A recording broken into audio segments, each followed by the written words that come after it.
Thank you for joining me on the Whole Doula podcast. Today I am speaking with Amanda Trieger.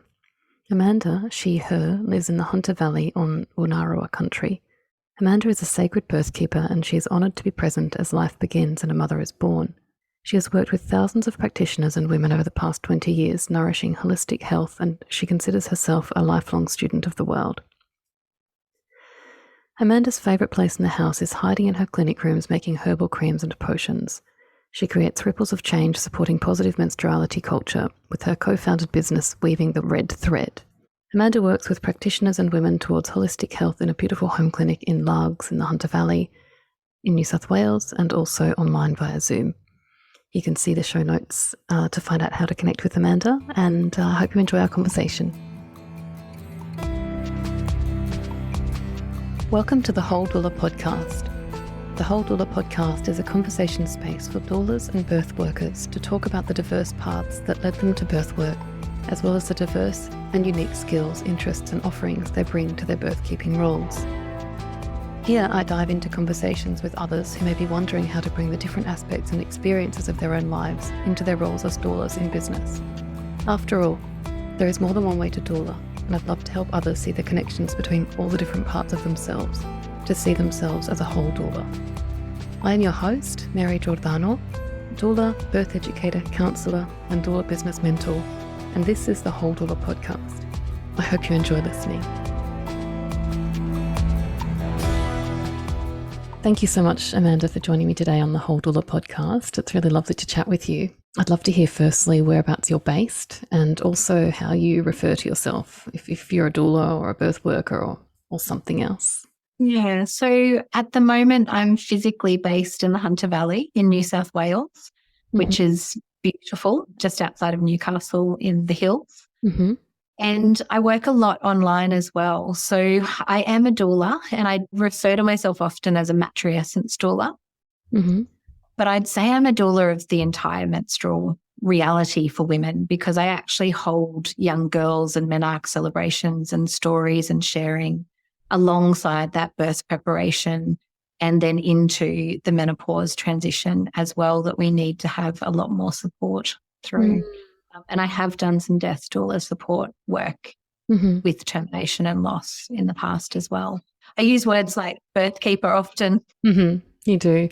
Do you identify with the word doula as well or not?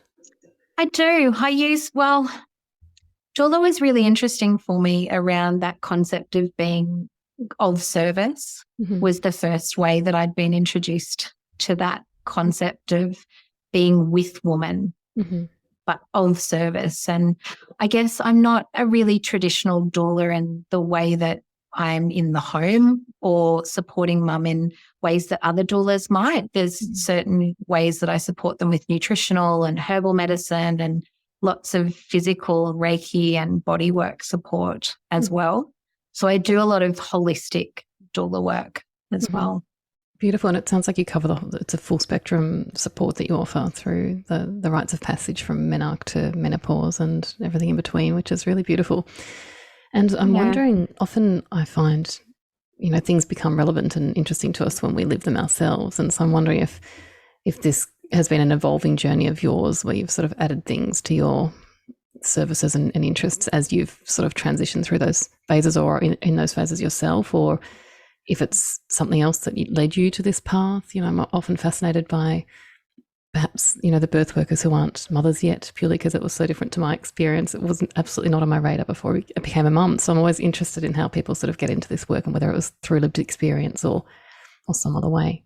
Yeah, I had an upbringing in the country that we were constantly surrounded by babies and not so much birth, but babies constantly being around us and raised.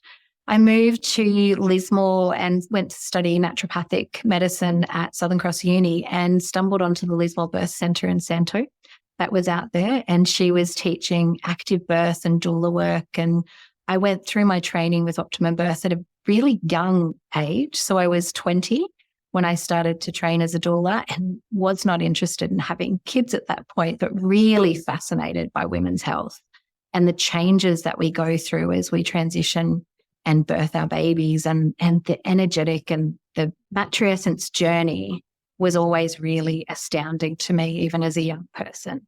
And so I remember meeting my partner, and we went traveling when we were fairly young. We went to Israel, and I was pulling out slings and baby carriers, and he, to his credit, did not freak out and just went, okay, that's you, that's your work, that's your life path, is going to be surrounded by babies. So, and we consciously chose to have our children early because the works that I was doing was infertility support, cycle education, and I was working in a fertility centre that was probably 95% IVF support as well. So I was really conscious and aware of what our fertility journey needed to look like. And so went through having my own children, studied to be a yoga teacher and do pre and postpartum yoga. Didn't do as much active birth support when I had my own little tiny humans. And we lived in the country. There wasn't a lot of home birth options. And stepped through into really learning about postpartum nourishment, unfortunately, through my own depletion journey, and reclaiming the cyclical wisdoms that I now help put in place for other people. But it has been, puberty and running mother's circles and matrescence engagements has shifted when I had really little babies. That's how I worked with my little people. And they always came everywhere that I was. And because we lived in the country, we didn't have a lot of alternative meetups and support. So I just crafted that with me. And then as my daughter's grown and needed more menstrual education, it's really highlighted for me the lack of understanding that women have about their menstrual cycle. We need to be implementing that before their menstrual cycle begins. And so we teach the mothers that teach the daughters, and we start to educate along that path. And so for me, an empowered birth is one of those first steps for women to really work at reclaiming that understanding as well. One of those first steps, that's interesting. But as you said, the teaching around the bleed, for example, should happen even before the bleed starts. And surely that's the first step, but it's probably even earlier than that. It's when they're infants and they're observing us and listening to us and absorbing. Gosh, you shared a lot there. So that was really interesting. Thank you. Just a little break from our conversation to let you know that I'm currently working on the Savvy Doula, an intensive business program for doulas to help you up-level your business acumen to ensure that your dream work is not just fulfilling your heart's calling, but also sustainable and financially viable for the long term. The Savvy Doula will be launching early in 2024. To express your interest, send me an email at hello@marygiordano.com.au or connect with me on Instagram at marygiordano.com.au. A couple of things that I'd like to touch on. You mentioned at the start that when you grew up in the country, there were a lot of babies around. Was that in your family? You had a large family with lots of children, or I'm just trying to imagine why there were lots of babies around in that particular context. Or I think it's more normalized to have children earlier.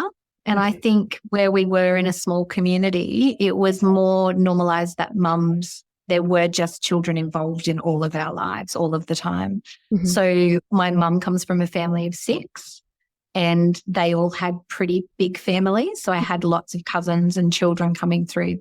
Now we've got, I think from my grandparents, there's 21 grandchildren, and I lost count of the great-grandbabies. Wow. But it's part of our family was that I grew up with a lot of aunts helping out and mums helping out at the childcare centre, and this normalisation of mothers being able to be supported by their community and empowered in their motherhood rather than left and ignored in isolation. It really made me very passionate about how I wanted my life to look as well.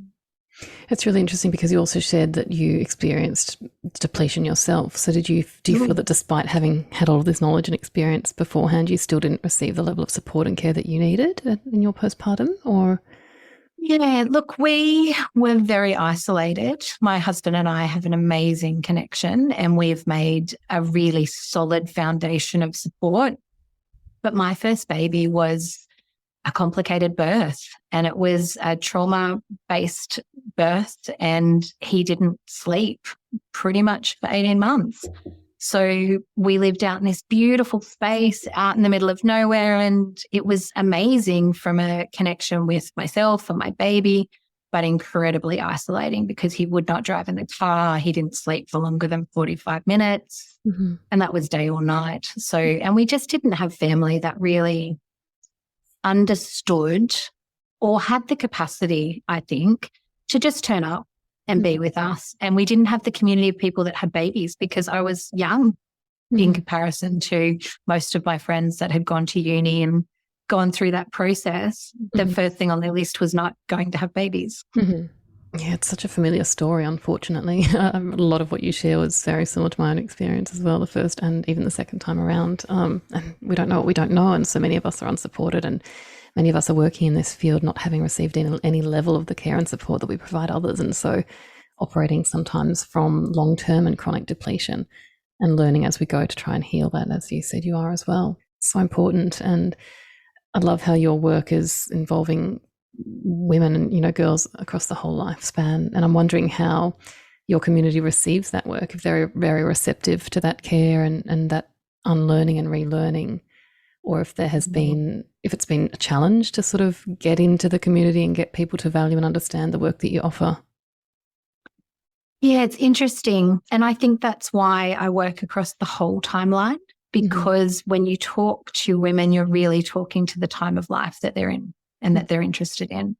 And this is information that most girls and women do not have as their base level of understanding. And so a lot of the work that I do is advocacy and awareness and jumping onto podcasts and jumping onto speaking stages and starting to share this cyclical wisdom, because when we teach the girls, and it makes complete sense when we start to talk about cyclical wisdom and what phases of our cycle we need different nutrition and different hormonal reality and different types of exercise, and how dysfunctional it really is that we haven't had science to support that. But now the change is taking place. So what I'm finding is that the media is right on that precipice of actually asking these questions of why are we still living out of alignment with our rhythms?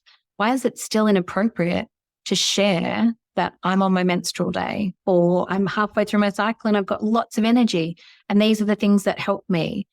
So to be able to really sync your life, your business, your holistic health, your cyclical self-care with your cycle, and whether that's the menstrual cycle or with pregnancy and postpartum, I teach women how to sync that with the lunar cycle so that they have a rhythm to anchor themselves with.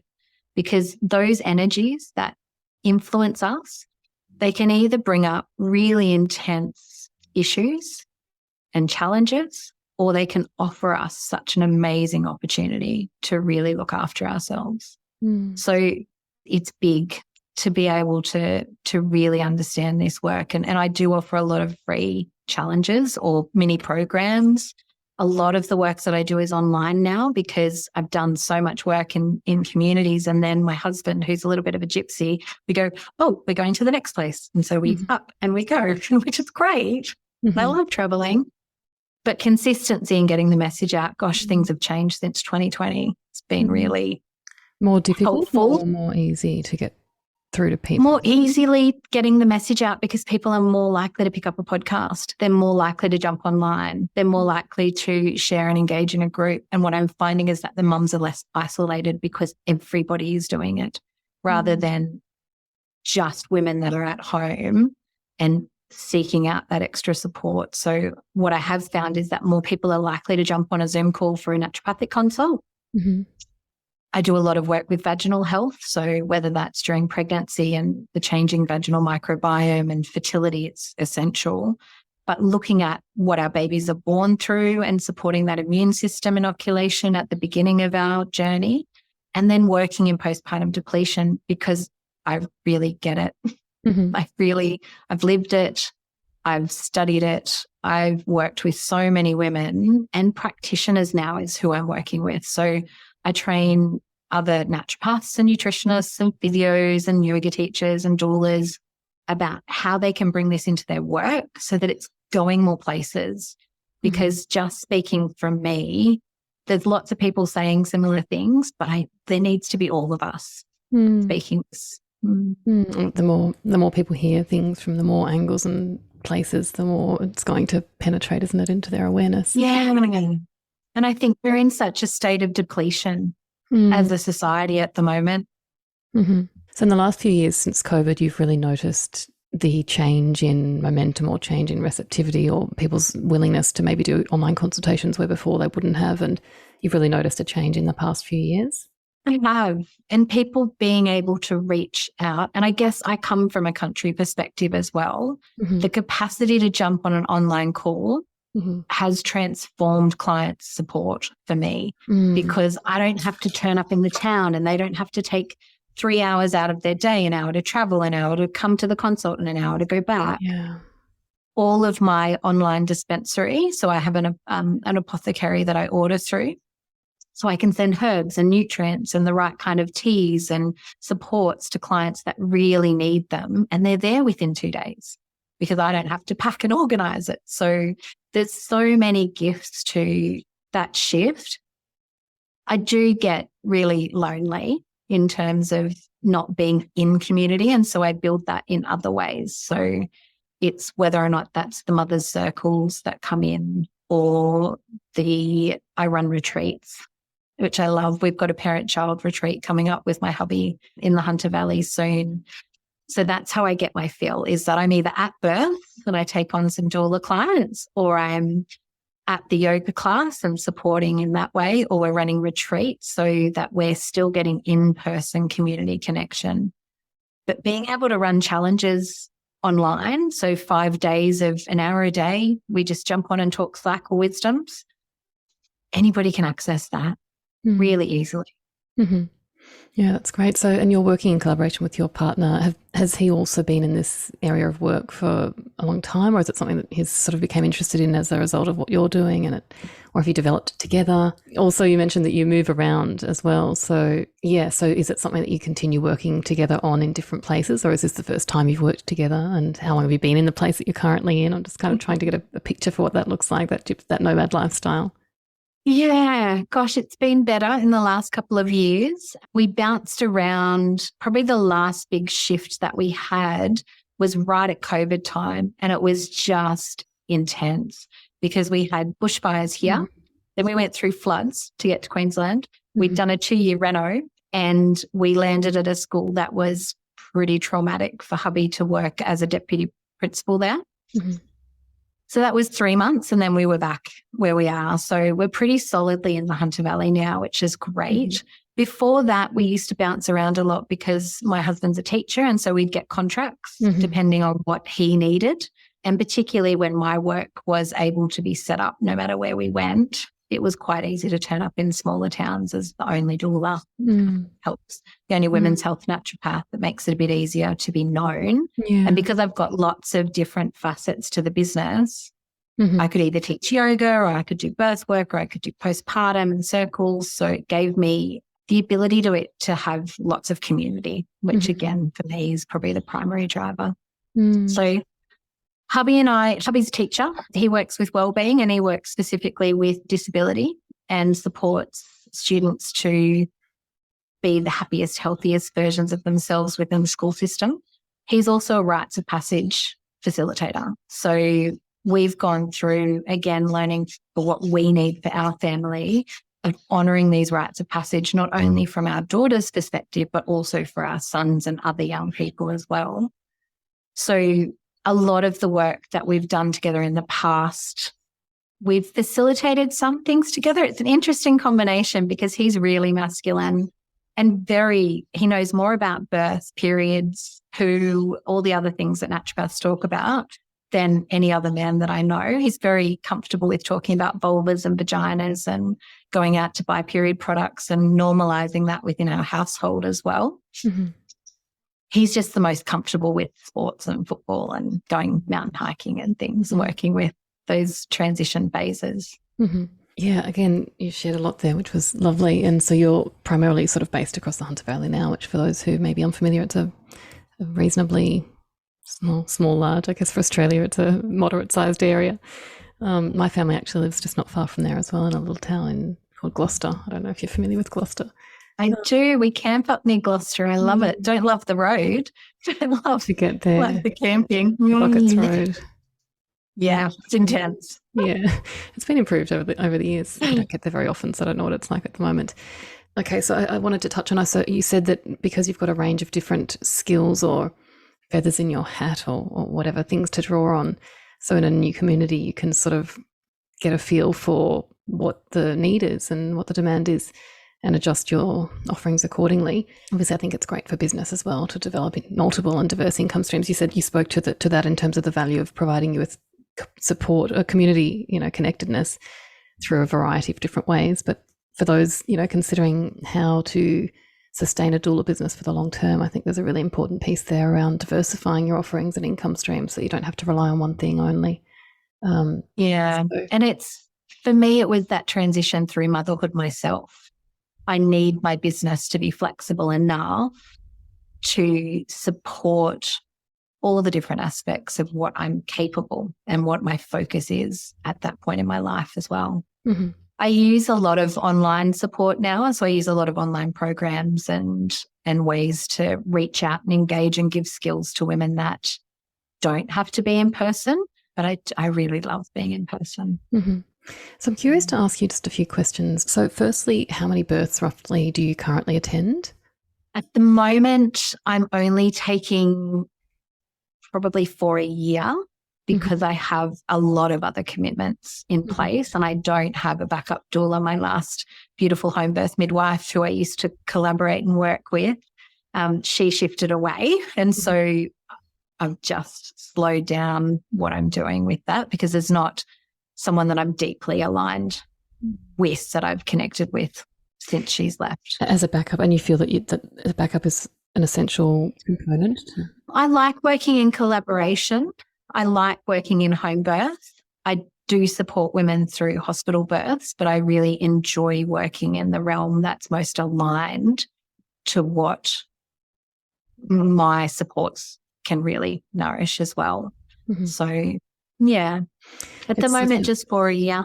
Yeah, that's for active birth. I do a lot of postpartum and a lot of preparation support. Yeah, I love it. My goal is to only attend a handful of births a year, if that, and just be very picky and choosy because I have learned that I don't really enjoy being on call and it's a huge commitment for my family, and so that's what I'm working towards as well. And it's so great, to be at a point in business where there are diverse offerings and other things to build on and develop. Yeah, and I don't think doulas should work alone. I think we're isolated enough. I don't think we should be in a situation. I really love collaborative care, and most of the things that I offer have got someone else linked in with them somewhere, whether it's a chiro or a physio or another doula or a postpartum delivery service. Or like my goal is to have as many of our people working and getting support as we possibly can so that it's normalised in the culture. Yeah, and it's a very different experience for those of us living in regional areas. Like I also am in the Macedon Ranges in Victoria. I'm not sure if you're familiar with my area, but it's about an hour out of Melbourne is where my town is. The Macedon Ranges covers probably from half an hour to maybe an hour and 15. So we're in that little pocket there. And it's kind of, I guess, the larger area is central Victoria, and we have a huge lack and need of birth workers in our area at the moment. And it's so different to those who are working in the cities where there are plenty of doulas to choose from and private midwives. We're sort of running out, and there's a lot of people who were working in the area and are no longer. So, yeah, it's a different experience for those of us in these situations with so much need and only so much capacity to offer. And I think the rate of burnout in all of our practitioners and healers is high, currently even higher, because we're coming out of years of intensity of holding and holding and holding. And now we're back in this place of not really acknowledging all of that stress and just get on with the normal world. Yeah, there's a lot that we're shifting through. And I do think that the more doulas that we have, the more society is going to heal and shift and change. And I feel as though if those doulas were not just, when I started working, I did think a doula was just for birth. But being able to be a doula is also someone who holds space for people in transition. And there's a lot of different aspects of the menstrual timeline that is necessary for, and that those skills can be shifted over and towards. So it is something that I train other people to do now, because if you can really deeply know the puberty transition and the supports to put in place, if you have the skills to run mother blessing ceremonies and facilitate, you've got another, I think about them as like a diamond of which part am I focusing on or showing at the moment.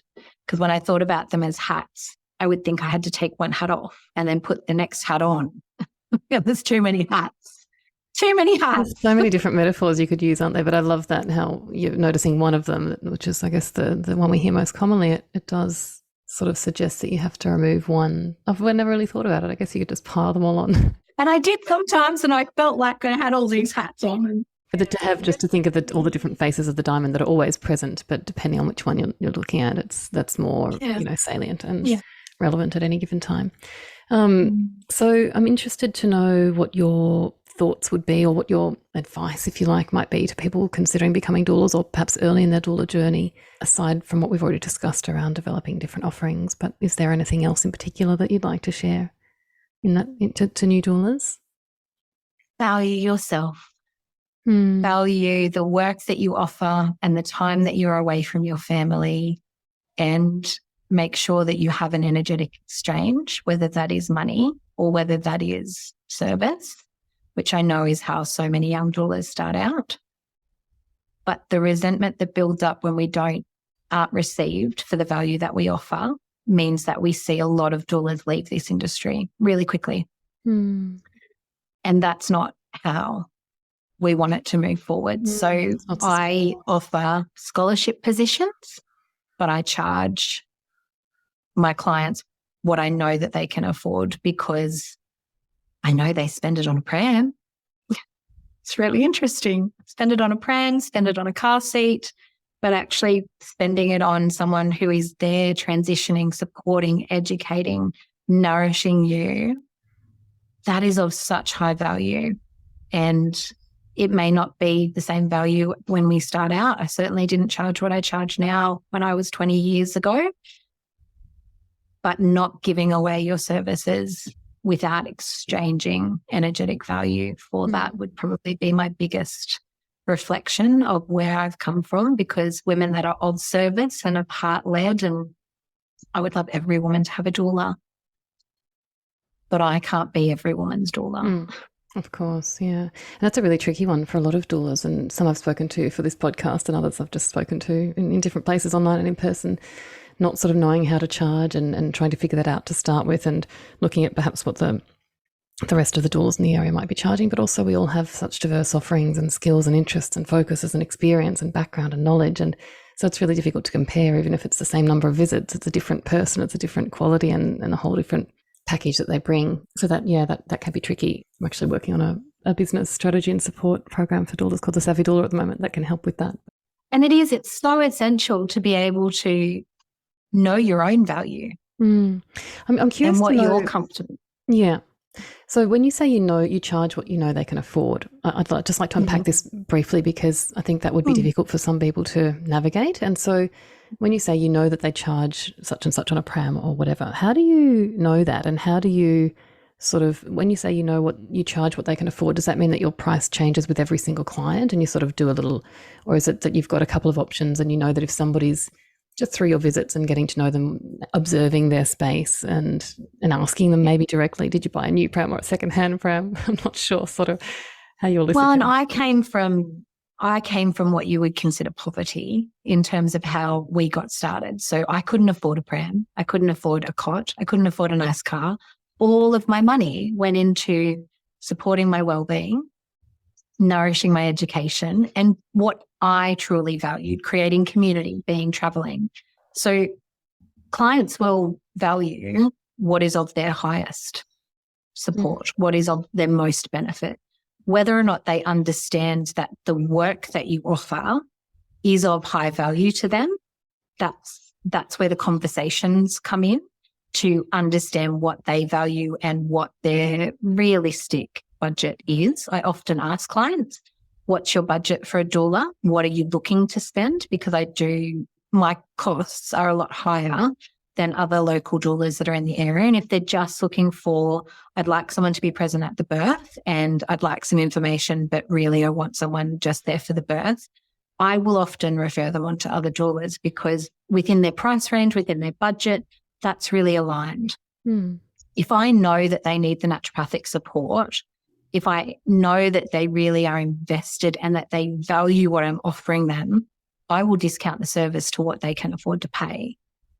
But that's not common because I do find the people that really highly value this, they're willing to pay. When we start to talk about how much should you spend on your wedding day, like really, how much should you spend on your wedding day, on your dress? Do you talk about that on the catering? Sometimes, at the first doula meeting, I have a half an hour face-to-face or Zoom. We get in and we just talk and I just get to know you because not every client is going to be my client. And I want them to, and I do know lots of other doulas in the area. So I'll often say, I actually know the perfect person for you. Here, give them a call. It's not that I don't want to work with you, but actually you'd be more aligned with this woman. And so I do ask them. I don't expect them to answer me with what they spent on their wedding day, but it's a reflection for them. They're thinking about it. Yeah. How much did you put into your wedding day and what did that mean to you? We're talking about the birth of your child. We're talking about you as mother, as matri-essence journey. What value does that present to you? It's the first time most of them have even thought about it. Absolutely. And it's really interesting to hear the different ways that people navigate those interactions and these conversations. So thank you so much for sharing that. I can definitely get a better picture for it now. So Amanda, just before we finish up, I'd love to know if there's anything in particular that you'd like to share with the listeners about your online offerings or in person for those that might be in your area, as well as actually you can send me your website and other handles that I'll put in the show notes. It's probably easiest. So if there's anything you'd like to share about what you're currently working on or any final thoughts for our listeners. So the easiest way to get to know what I do and how I offer the work that I offer is by jumping onto one of the Cycle Basics challenges. It's 5 days, it's free, it's online.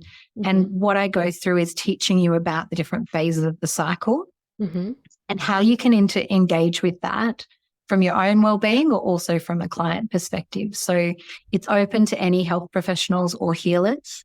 The retreats are another really good way if you want to learn this information, if you want to deep dive into women's wisdoms and spend the weekend in a spa outside and climb a mountain and eat chef quality foods and be just loved and nurtured. But the Nourish retreats are really beautiful. And my next one's in October. So if you are interested in reaching out, make sure you follow the links below. I'll pop them up in the group. Great. Thank you so much, Amanda. Thank you so much for talking with me today. It's been really interesting to hear your journey and your diverse and multifaceted offerings or approach to your work. So thank you for joining me on the Whole Doula podcast. Fantastic. Thank you so much. I think it's fantastic that you're providing it. I'm really excited to see it come together. And it's very interesting, as I said, the different people that I'm speaking to, the very different stories and different experiences. Towards the start of the conversation, you mentioned, I think, someone that you trained with. You mentioned a couple of, I tried to write that down, but I couldn't quite do it. Santo was at the Natural Birth Centre in Lismore. She passed away from throat cancer, probably. Is there still? Yeah, gosh. I don't know if it's still there. It was on 10 acres of like organics farmland out the back of, I can't even remember the name of the place it was at the back of, but the postpart who's really cool, who if you're interested in getting a speaker on, would be Oscar Sterilak. He knew Santo. So when I was like, hey, I trained with Santo, he was like, oh, cool, I know who you're talking about. So he would know about the birth centre and whether or not it's still up and running and functioning. But so Santo is the person who's running the Natural Birth Centre. Okay. And you mentioned the Nourish retreats and Cycle Basics. Yep. So the Cycle Basics is a free challenge. I run a 12-week program, which is Nourish a Cyclical Business, where I teach people how to put this into place. I also work as a business mentor for anyone within business that wants to integrate cyclical work into their business structure. So that is more like a cyclical CEO mentorship. So I've worked with the seed cycle, Mel, who runs the seed cycle, who's amazing and just wants to integrate more work into more cyclical realities into her business as well. So there's lots happening. There's a 12-month program launching next year, which is all of the naturopathic woman crafting. So I've trained with Jane Hardwick Collins and done the shamanic woman crafting processes, and this is kind of the integration, menstruality, woman crafting and naturopathics all together. Intersection. Amazing.